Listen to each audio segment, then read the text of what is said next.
Brother lads, welcome back to the Cossy podcast. My name is Cossy. Welcome back to brand new video. This is the latest Arsenal news and transfer news as well. Now, Mikel Arteta wants his signings to be done early and quickly in this transfer window because he wants to go with everyone in the preseason that kicks off on the 21st of July. However, Mikel Arteta has two problems, and these problems will be faced by Edu as well in this market, and that is the Euros, but also the Copa America.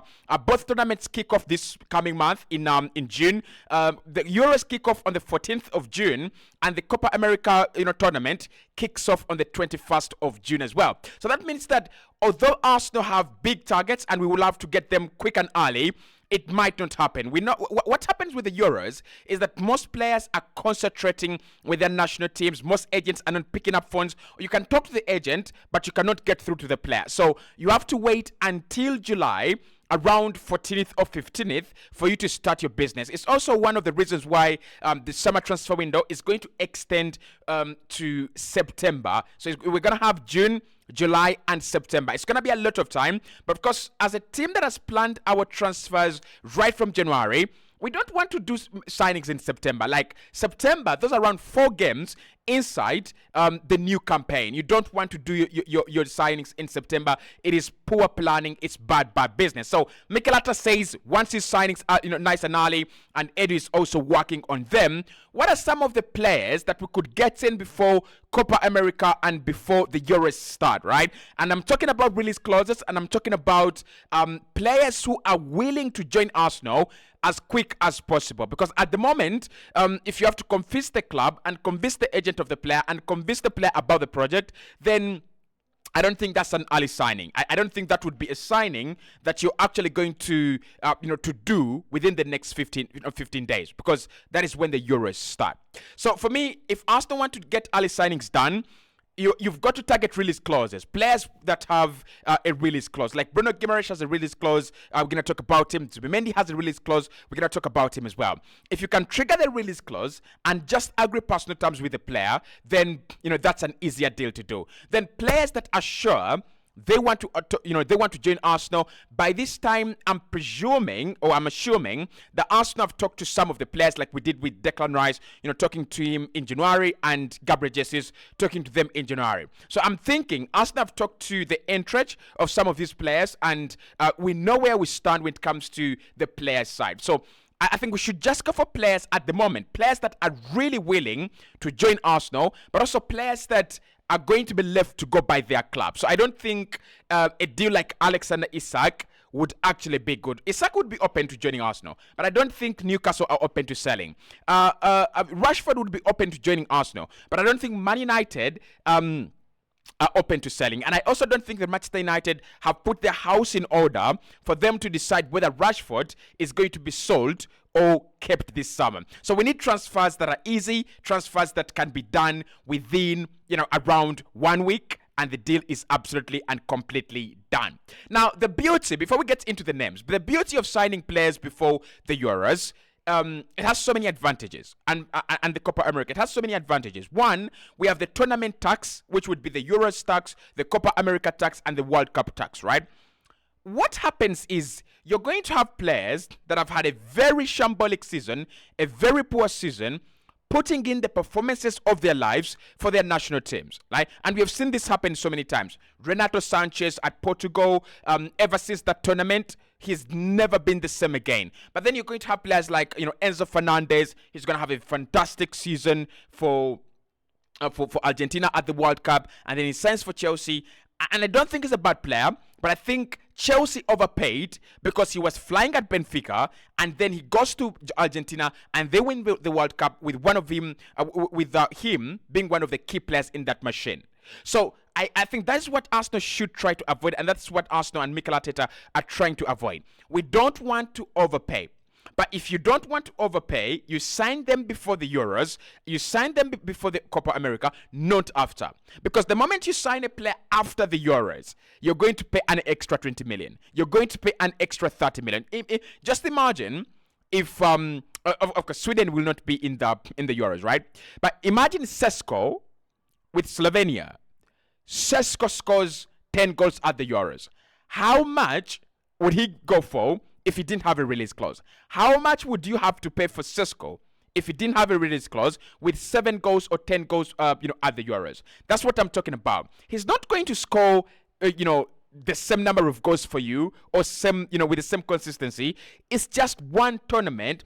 It's a one-off, but in most cases, you're going to find that whoever performs very well at any tournament is going to command a very big amount of money. So that's one of the reasons why Arsenal don't want to sign players after the Euros. They're going to be very expensive. The other reason why you don't want to sign players after the Euros is the Euros take up a lot of time. It's a whole month from 14th of June to around 20th of July, 14th of July, right? You look at the Copa America tournament, 21st of June to 21st of July. And there's so many talents, there's so many clubs that want to sign players from South America. There are so many clubs that want to sign players, that are going to be playing in both tournaments, right? So that means that you're going to have to halt your transfer plans. You're not selling, you're not buying, because the transfer window has become stale. The transfer window has become, impeded. It has been impeded by these, by these tournaments. So that's why Mikel again wants to do his, business early. Our preseason will begin just a few days after, after the Euros. That will be, I think, 1 week after the Euros, right? Is 1 week enough for us to get in all the signings we want? No. Right? So again, that's the reason why Mikel says get them early, preferably before the Euros, and we can start, planning for the next season where we want to get up to, 90 plus points. So what are some of the available options Mikel Arteta and Edu can explore in this transfer market for us to sign before the Euros or before the Copa America? I'm going with release clauses. Number 1, Gimaraes. Gimaraes is 100 million. His release clause expires on the 24th of June. Go and sign him. Go and get him.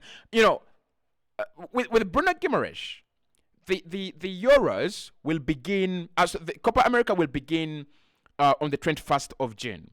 But of course, there is that 5 days before the tournament where all players must be in camp. All players must be already preparing for what's going to happen at the tournament. So I think with him, you have an extra 15 days. If Arsenal are really serious about getting him in, and we're really serious about triggering his release clause, we have 15 days, right? 15 days for us to go and do the work on Bruno Gimaraes. So with him, it would be about personal terms, but it would be about fighting off, Newcastle, Man City, and maybe PSG. The advantage with this is that you can beat so many clubs that are interested in signing Gimaraes just by you saying, "I want to sign him before the Euros," right? Like for you, for us to play the early card, we can beat Man City, we can beat PSG, right? We can beat so many other clubs that would love to sign him. Now, his contract, his release clause expires on the 24th.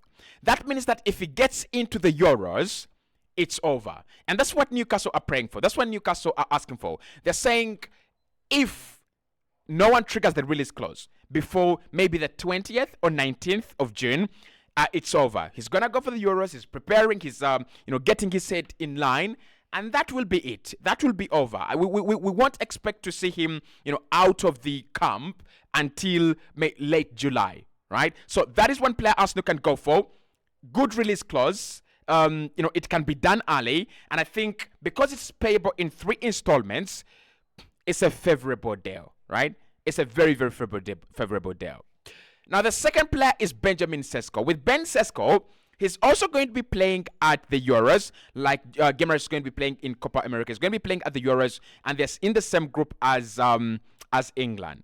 Now, given the fact that Sesko has a very tough group with Slovenia, I presume that they will want to prepare a little bit earlier and quicker as compared to the juggernauts of like France, England, Belgium, who have enough talent and they know they can easily progress through their groups, although it's not a guarantee. It's tournament football. With Ben Sesko, it's not an easy deal. His release clause will expire on the 30th, between 26th to 30th of June. So that means that Arsenal, in terms of the release clause, we have around 26 days to 30 days. So there's still some more time. But when it comes to the Euros, They begin on the 14th of June. So I'm thinking 4 days before the Euros, Ben Sesko is no longer approachable. He's no longer talking about transfers. He's talking about Slovenia, and he's talking about the Euros and preparing himself for the tournament. So if we want to get him in, it's 10 days. So the next 10 days, you trigger his 55 million euro release clause and you bring him in. Now, for him, that's an easier deal for me as compared to the Gimaraes one. In terms of money, Arsenal have the 55 million to splash on a Sesko. That is number one. Arsenal want a striker. That is number two. And number three, I think it's easier to negotiate with Sesko and his entourage as compared to the Bruno Gimaraes entourage. Because I think with Bruno Gimaraes, Newcastle have a lot of money to offer him in terms of wages, in terms of expenditure. They have a lot of money to spend on him. So they can give him whatever Arsenal are willing to give him, and they can make him stay.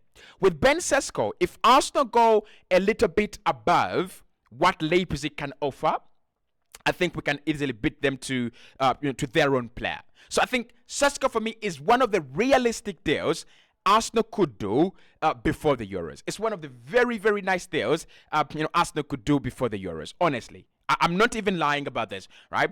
Because his contract, his release clause expires during the Euros. But also the advantage with Ben Sesko is that there might not be a guarantee to get out of the group.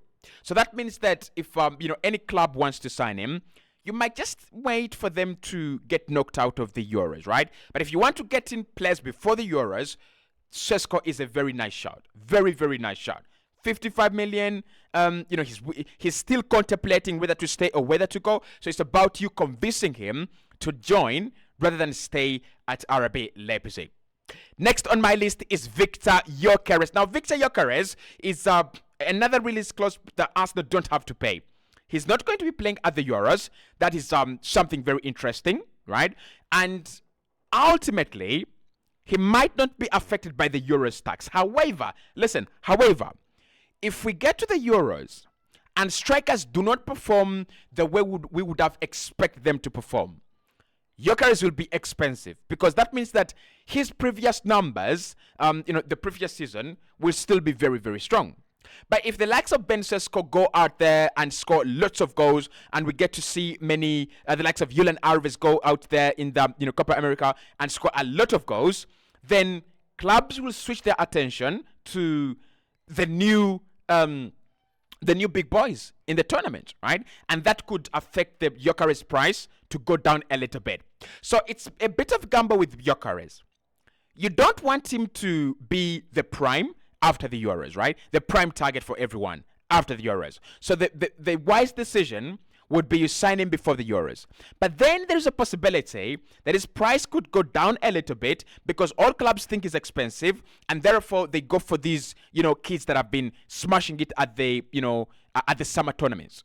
And that means that his price goes down a little bit, and Arsenal can get him for around 70-75 million. But if Arsenal want to get him before the Euros, here's another viable option.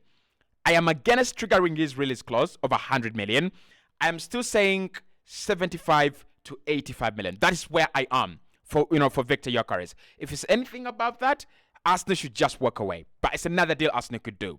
Now, in midfield, Martin Zubimendi, release clause 65 million euros. That is 55 million pounds.